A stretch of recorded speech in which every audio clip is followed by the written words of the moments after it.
Hi, I'm Donna Davis along with Richard Cole, and we are here to talk about the birds. We're here on most of the time. It's the first Wednesday of the month at 3 o'clock Eastern Time. But this time we had a little difficulty with New Year's and everybody wanting to be away, so this is the second one, obviously. Too much but- partying. Exactly. That was it. So we couldn't all be here at the same time, but normally Wednesday, the first Wednesday of the month, and ask your questions and post in the comments where you're watching from. So Richard is the resident bird expert here to answer all your questions about birds. And today, we got a couple of topics. Tell me the topics. The main today. topic is going to be binoculars, all about binoculars. I don't know of anybody who watches birds at all in any amount that does not have a pair of binoculars. If they don't, they need to get a pair. So very few people really know a lot about the binoculars, especially if you just pick them up at a store somewhere. You look through them and you see things, but there's a lot of little things you need to know about binoculars. And I'll go through real quick what the numbers mean, what the different types of binoculars are, and what's the best ones maybe for bird watching. And how to take maintain care them. of them so you don't ruin them. That's huge. Yes. And then we're also going to talk a little bit about birdhouses. A little bit about right? birdhouses. It's not too far ahead now. It'll be No. springtime will be here. It'll be time for the birds to nest again. And I want to show you a nice birdhouse and what makes a good birdhouse and some of the features you can find in a good birdhouse. Real quick, before we get started on all this, any New Year's resolutions that have to do with birds for you, Richard? It have to do with birds? Yeah, No, just Okay. enjoy them every Yeah. day. When they're out there, just take a moment and look at them. yeah, And actually probably spend a little bit more time looking at them. yeah, Just take a deep breath. yeah. As I say, stop and smell the roses. Well, stop and watch the birds. Yeah. There you go. Yeah. Okay, well, let's find out all about binoculars All today. right. Like I said, everybody should have a pair. Most people who watch birds, care for birds, really do have a pair. And they're sitting around. Crazy people like me might have 4 or 5 pair, one by each window, and a pair in the car, of course, just in case you see something while you're driving along. But what do all those numbers mean on binoculars? You see things like, let me go on the types first. There's a thing called poro prisms, and I'll show you one in just a minute. And roof prisms, there's another nice term. That's the 2 main construction types of the way the lenses are aligned of binoculars. You get into other things such as zoom and waterproof, and sometimes you hear things like focus free. You don't have to focus them. And paddle focuses as opposed to wheel focuses. Real quick, here is basically a standard pair of binoculars, and it is called a poro prism. You can see the distinctive shape where it comes down, goes out, and down. So from where the 2 eyes look, they get wider. Okay. And there's a reason for that. I'll show you another pair, though. These are called roof prisms. As you can see, they don't zigzag. They pretty much go straight through, or apparently go straight through. And it's a different type of construction. A lot of people tend to think that you can make better binoculars with these because there's a more direct path of getting view in there. They have their advantages, they have their disadvantages. But that's the 2 main construction types. And then there's, people say, well, what about the little ones? Here's a pair, and we're going to show these in detail more. This is a pair of compact binoculars, not near as big. And is it a poro prism or is it a roof prism? Well, it's a reverse poro prism. Instead of from the eye thing, the binocular going out and getting wider, it comes in and gets slimmer. One way to make the binoculars like this very slim without going through the extra cost of making a roof prism that's a straight barrel. They are more expensive. So a lot of different things you can add to that. When you're out shopping, you can hear or see things like focus free. That's a big term. You go in the store, oh, you don't have to focus them. They're focus free. That's really not a very good thing. It's fixed on the focal point. That's kind of like if you had glasses that were fixed and you couldn't change the focus, as with progressives or something, you would be able to focus at mid-range, but you wouldn't see very well far out, and you wouldn't see very well close in. The same way with the focus-free binoculars. Is a wide range of what you can see, but much more you can't see well. So they're not good for delicate work like watching birds, something in small detail. Then you have the way you focus them with a turning wheel, like this is what most people are used to. You just give it a spin. And some of them have just a flip focus, a little paddle wheel that you just flip back and forth. There again, you won't find that on very expensive binoculars. It's generally on the less expensive binoculars. And people say, oh, this is easy. I don't have to do it. It's not as fine as the wheel turning, so you can see, but not quite as well. So there's some of the things I would avoid as for somebody watching birds. And why would there be a difference in regular binoculars and what you would use to watch birds with? If you're out just looking at the landscape, it's big, you don't know what a tree's supposed to look like. And if you see the pine cone or not, doesn't matter. If you look at the mountains, doesn't matter, it's a mountain. If you're looking at a bird or something with fine detail that may be very close or pretty far away, you need other capabilities in your binocular. You need to be able to see the fine details in that bird, or you won't know what the bird is. I like to tell people, you're looking at a bird out in a tree, it appears that big to your naked eye, maybe. Mm-hmm. But if you're looking at it with binoculars, it can look that big to you. Yeah. That's a huge difference. It'll Yeah. look 10 times bigger to your naked eye. Yeah. When you think about looking, if you see a cardinal, you know what it is. But if you see a bird that's not a cardinal that may have sort of the shape, maybe some of the color, you won't have a clue what that bird is. You say, maybe it's a cardinal, maybe it but don't look quite right. Pick up the binoculars. Instead of getting an image this big of that bird, you're going to see an image this big of the bird. You'll know what it is. Yeah. And you'll be able to identify, especially the little warblers and things that have delicate markings and are a little harder to identify. Yeah. So that's the reason you want to use binoculars, and that's why I keep one at every window. So I bet don't you miss do. something. Yeah. And another thing, see, I want to go over the numbers a little bit on these things. Yeah, I'll pick please up each do, one. because it is confusing. You hear 7 by 35, 10 by 50, and 8 by whatever. It's like, I think most people know that the first number is what they call the power, which is the times magnification. So 7 by 35 magnifies the image by 7 times. So it makes it 7 times larger to your eye. And of course, the 10 by 50 will make it 10 times bigger. The second number is just as important as the first. Magnification is part of it. And you don't see many binoculars that are like 4 or 5. It pretty much the same. You get up to 7, it makes sense. The second number is the distance in millimeters of that lens, the external lens, the outside lens. And so this is about a 40 or 42 millimeter. Okay. You hear 10 by 50s, that's a very popular size. It would be a little bit wider than this. And this is a 7 by 35. And as you can see, the lens on this one is not quite as big as the Right. lens on this one. So Right. that's 35 millimeters in diameter. Why is that important? This one is probably 25, Yeah. 25 millimeters. And the reason that's important is that's where the light comes in.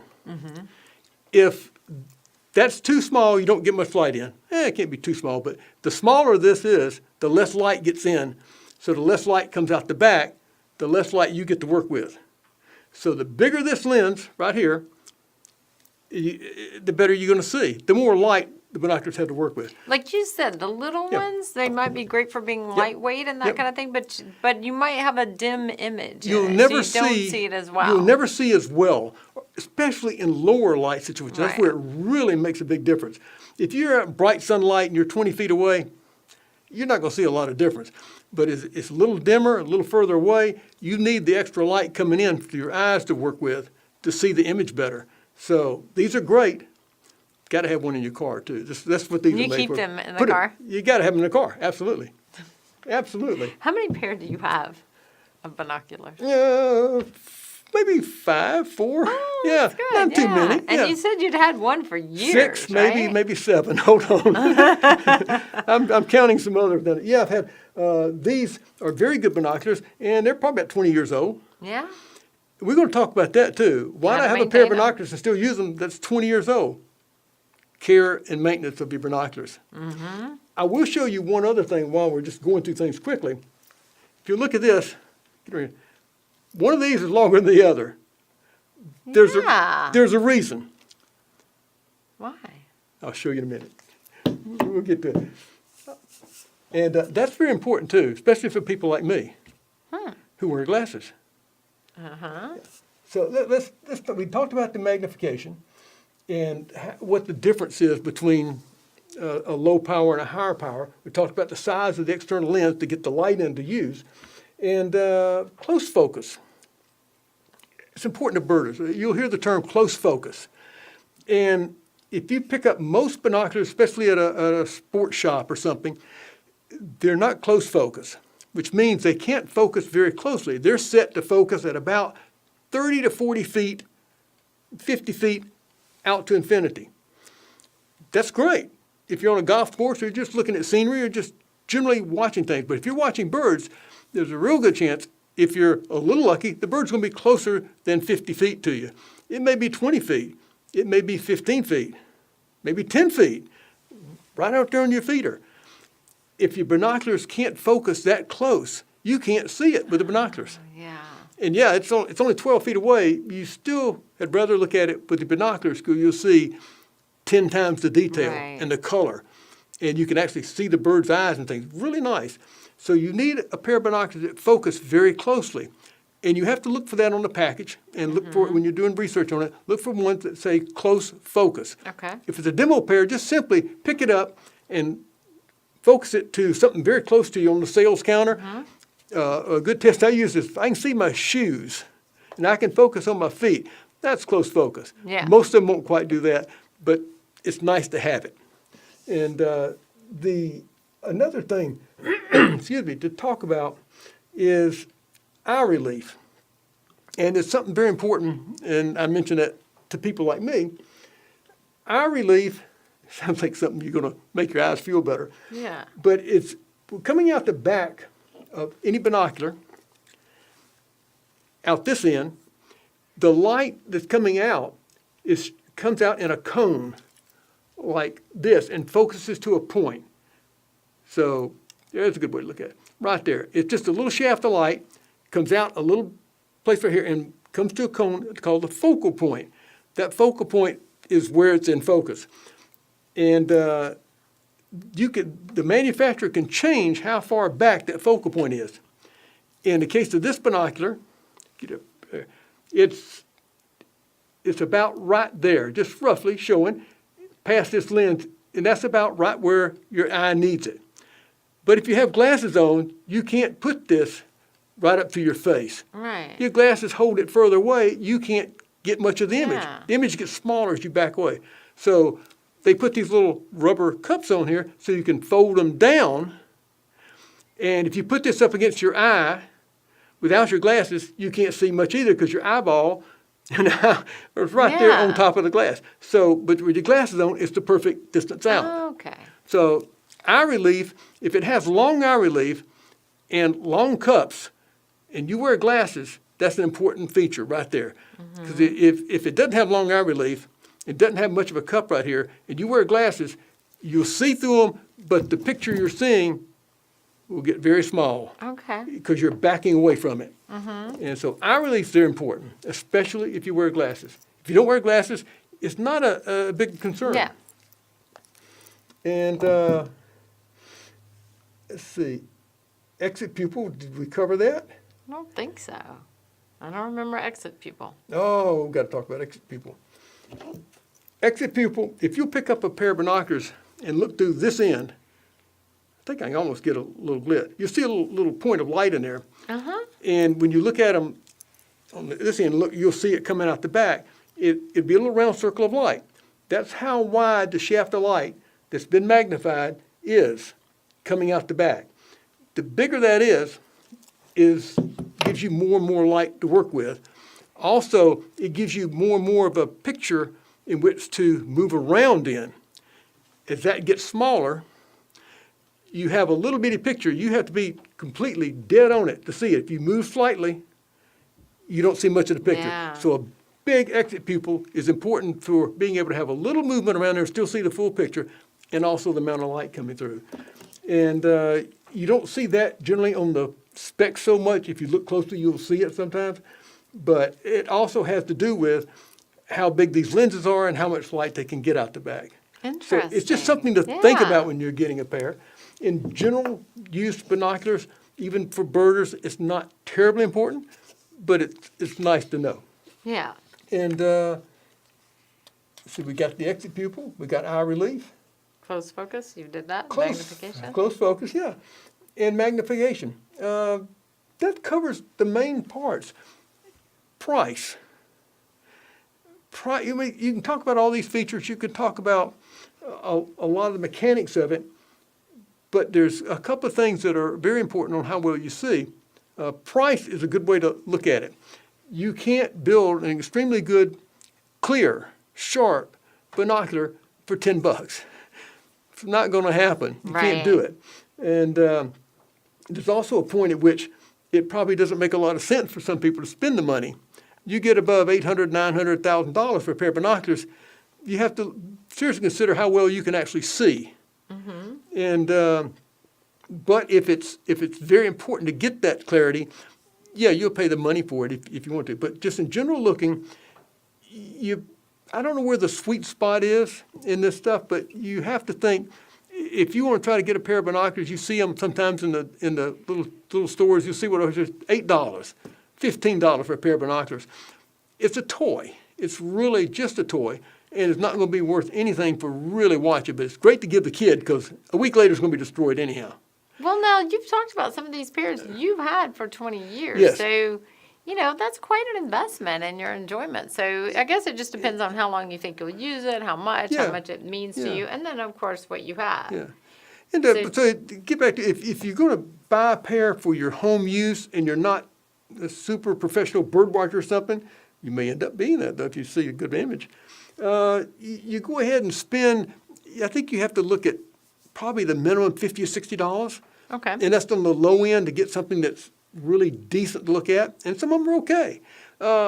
You get to the $100 to $100, $200 range, much better binoculars. You approach $200, I say $150 to $250. There's some excellent binoculars out there for $150 to $250. Okay, so let me stop you real quick because this is exactly what Diane Dorman Hutchins says. Learning quite a bit already.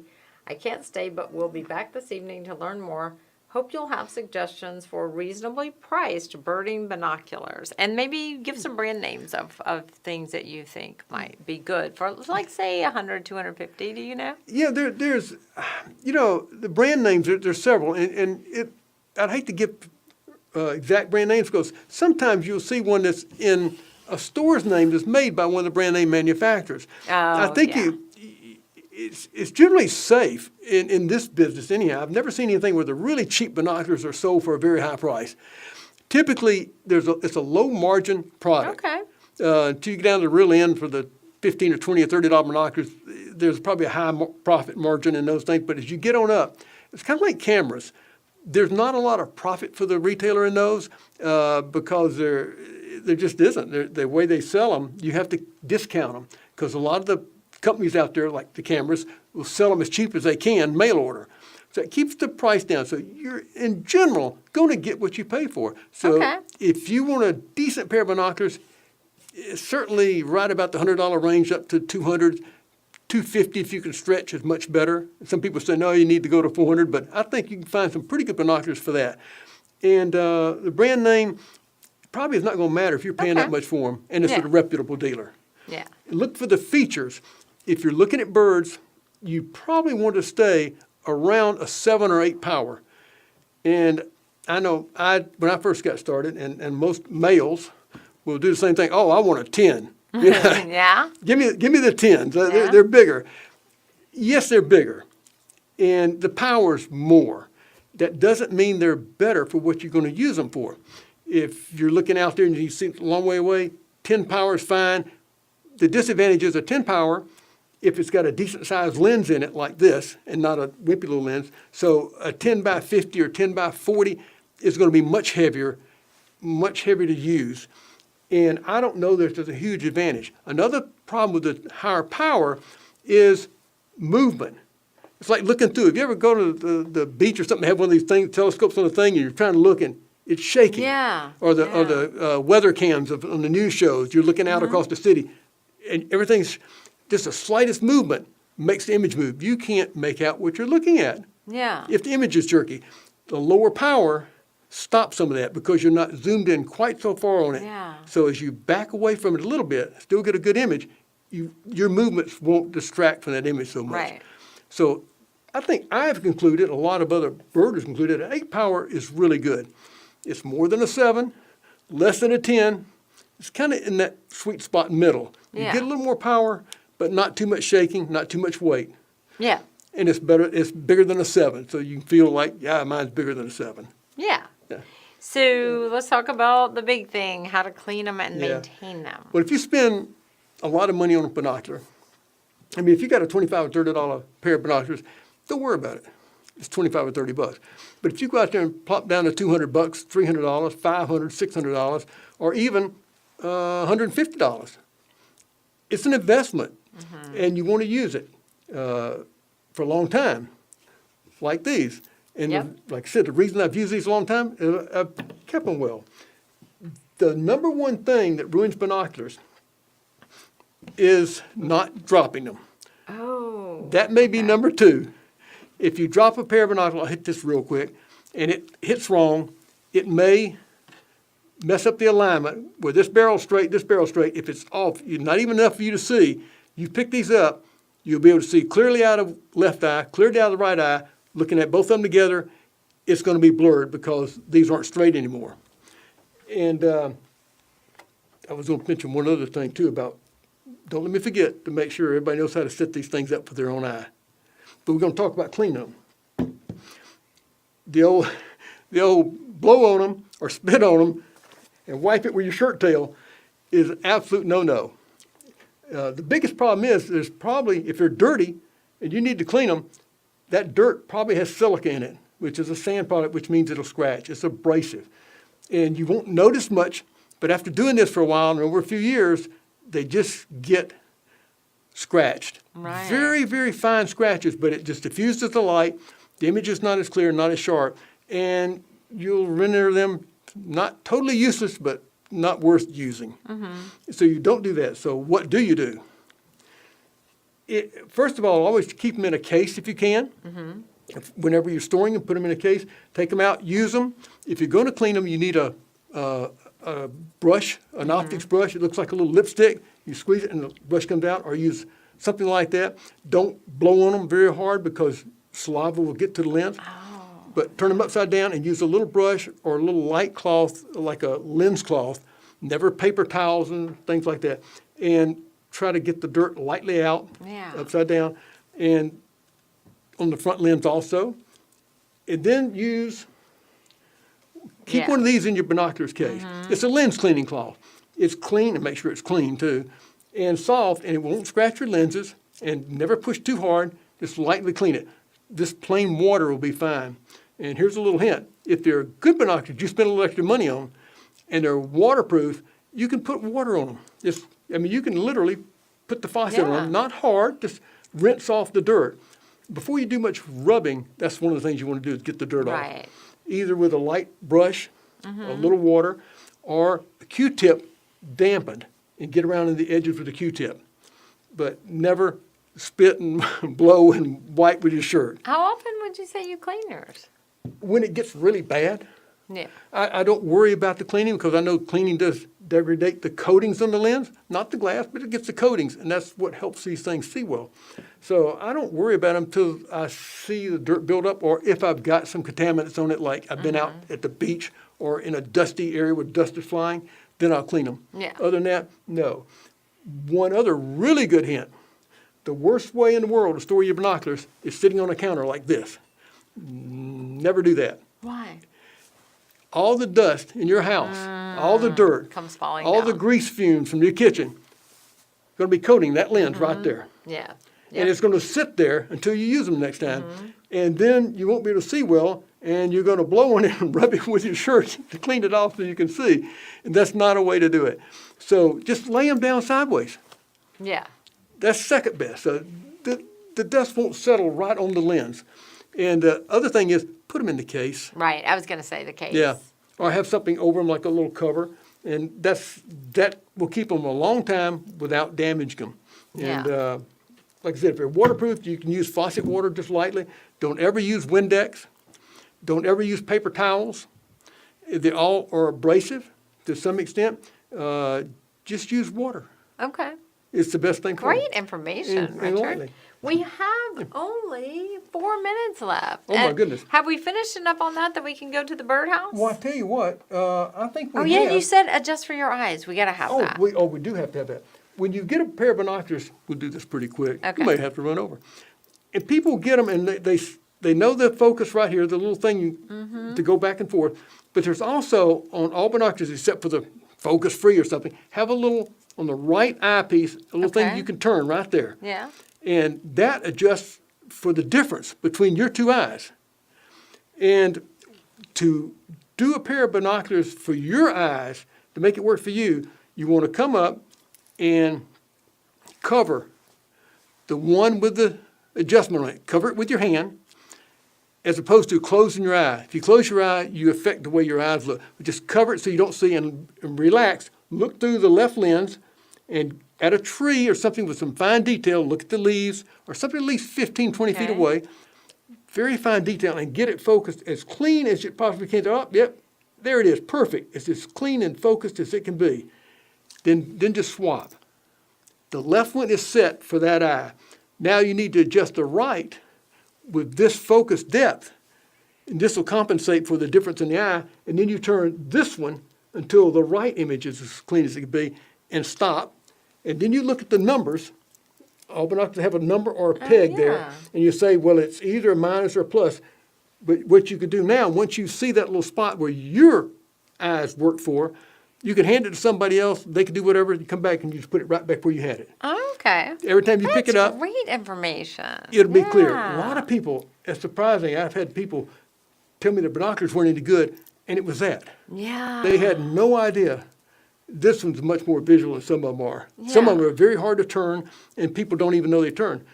But I've had people great. think their binoculars weren't any good, Yeah. or their eyes were bad, and it's really just that adjustment. Yeah, that is such good information. All right, let's talk about this birdhouse. I Ah. love this birdhouse. As spring's coming, the birds are going to need new houses. This is like a I just- penthouse for birds. This is really cool. This is Has some a great nice one. features. You see all kinds of birdhouses out there. Some of them are little metal things with metal leaves and decorative, and just not a good home for the birds. What makes a good home for the birds? One, wood. It's thick, and it helps absorb the heat, restrict the heat from moving through, and when it's in the sun. It does a little bit of helping protect from the wind and the cold if it should happen in the spring and summer. But this one has all the features you would look for. You need ventilation at the top, right here. So as the heat builds up in here, and they do like it hot. Full sun is a good place for one of these houses. Summertime, it's 90 degrees out there, it's full sun, it's gonna get very warm. You gotta let the heat out at the top, right there. Oh, good. Hole size. I've seen all kinds of things about if it's for this particular bird, it's got to be exactly this size. If it's a chickadee, it's got to be exactly this size. Give me exactly 1 1/4, or this is a 1-inch hole, or this is exactly a 2-inch hole, or for the eastern bluebird, it's got to be 1 1/2. Not really. Not really. I don't know who made all that up. It's got to be big enough for the bird you're interested in, or any bird, to get in and out. If it's too big, predators can come in and out really easy, or Right. perhaps starlings can get in and out. If it's too small, like most of them are, but most of them are aired on the small size, because people don't know they make a 1-inch hole or 1 1/4-inch hole, and bluebirds can't get in that. They can't do it. yeah. Chickadee can, a wren can, that's about it. So you want something that's got at least a 1 1/2-inch hole. Okay. 2 inches is not a problem, but I'd say most of them would be 1 1/2. That's perfectly okay. Another thing about the hole, as a safety precaution, this has a block on the front of it. You see it sticks out right here? Yeah. If there's, in the wood, the hole is about that thick with the wood. A predator, if he gets up here, like a raccoon, can hang on, stick his arm in there and reach down. Oh, my gosh. And maybe grab the young, especially if the bluebird's on their second nest, you Yeah. didn't clean Or it an out. egg. And the eggs are way up here. Yeah. So what happens if you make that extended, the raccoon can get its arm in there, can't bend down to get Yeah. anything. So it's a safety feature for the birds inside, and the birds can sneak through this tunnel to get in there. This one has a feature that a lot of people Oh, like. this is the greatest thing.